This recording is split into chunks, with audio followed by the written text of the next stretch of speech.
Friends, कैसे हैं? आशा करता हूँ बहुत अच्छे होंगे और अपना बहुत ही ख्याल रख रहे होंगे। आज बहुत छोटे से वीडियो में क्लास 11th की पोएम नंबर 1 ऑफ फोटोग्राफ के इम्पॉर्टेंट शॉर्ट क्वेश्चंस हम स्टडी करेंगे। Got it? क्वेश्चन नंबर 1 देखेंगे। What is the poem of photograph all about? ये जो कविता है फोटोग्राफ, ये किस विषय में है? This poem is about a photograph of the poet's mother. ये जो कविता है ना, अ फोटोग्राफ, ये इस पोएम की कवियत्री की मदर के बारे में है। दिस फोटोग्राफ रिमाइंड्स हर, ये फोटोग्राफ उन्हें याद दिलाता है of the 3 phases of her mother's life, उनकी माता जी की ज़िंदगी के 3 अलग अलग steps. Got it? Question number 2, What does the poet see in the photograph? Poetess कवित्री छायाचित्र में या इस फोटोग्राफ में क्या देखती है? Answer, the poet sees in the photograph her mother. कवि इसमें अपनी माँ को देखती। विद हर 2 cousins, 2 अपनी चचेरी बहनों को देखती। इंजॉइंग हॉलीडे ऑन द बीच, और समुद्र के किनारे जो इंजॉय किया था छुट्टी के दिन, उसको याद करती है। Question number 3, describe the philosophy of the sea as presented in the poem. इस कविता में जो समुद्र दिखाया गया है उसका दर्शन क्या है, फिलॉसफी क्या है? क्लियर? क्वेश्चन नंबर 3 का answer, almost no change in the sea over the years. समुद्र में कोई भी बदलाव नहीं हुआ। द स्टेबिलिटी ऑफ नेचर, ये इस बात का प्रतीक है कि प्रकृति स्थिर रहती है। वाइल मैन इज मॉर्टल, जबकि मनुष्य इंसान नश्वर है, समाप्त होता है, आता है और जाता है। This philosophy is depicted in the poem. इस कविता में इसी दर्शन को दर्शाया गया है। Question number 4, what does the poem disclose about the nature of the poet? ये कविता पोइटिस के किस स्वभाव के बारे में बताती है? The poem presents the poets deep sentiments for the mother. ये कविता कवि के अपनी माता के प्रति जो गहरी भावनाएं हैं उनके बारे में बताती है।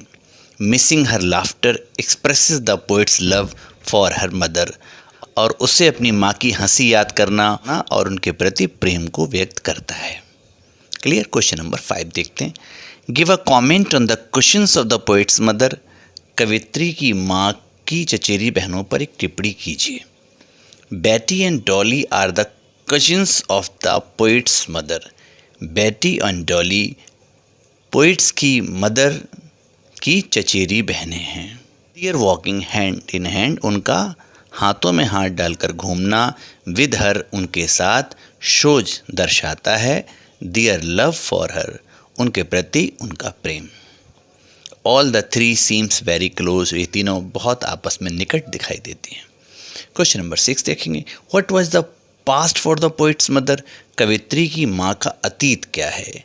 The poet's mother as a 12-year-old girl went to the beach to enjoy holiday with her 2 cousins।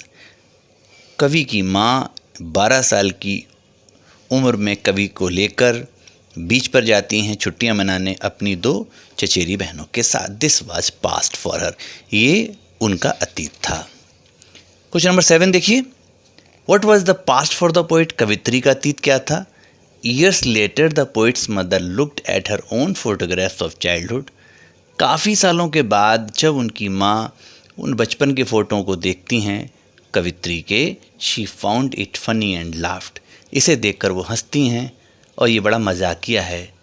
This laughter was the past for the पोइटिस, लेकिन अब कवित्री के लिए ये हंसी भी पास्ट है, वो समय भी नहीं रहा है। Question number 8, illustrate the expression silence silence. एक लाइन में आया है लास्ट में साइलेंस साइलेंस, इसका मतलब क्या है? साइलेंस ब्रीड्स साइलेंस, चारों तरफ सिर्फ और सिर्फ खामोशी है। हियर साइलेंस जो है वो मदर की डेथ है, इस परवेडिंग, चुप रहिए, कर्कश है। ऑल इज पास्ट, सब कुछ बीत गया है। And the poet finds nothing to grieve for, और अब कवि के पास इनका कोई इलाज नहीं है। वो सबको शांत कर रही है। Question number 9, how did the 3 girls enjoy holiday on the beach? तीनों लड़कियां समुद्र किनारे कैसे छुट्टियों का आनंद ले रही हैं? The 3 cousins paddled hand in hand on the beach. तीनों बहनें हाथों में हाथ डाले समुद्र किनारे पानी में छप छप करती हुई चली हैं। Standing still they got themselves photographed. और साथ में खड़े होकर फ़ोटो खिंचाती हैं। They smiled at the camera and felt very happy. और कैमरे को देखकर वो मुस्कुराई और बहुत खुश हैं। सो डियर फ्रेंड्स, आपको क्वेश्चन आंसर कैसे लगे? अच्छे लगे तो लाइक करें, शेयर करें और सब्सक्राइब करें। Bye, take care, lots of love.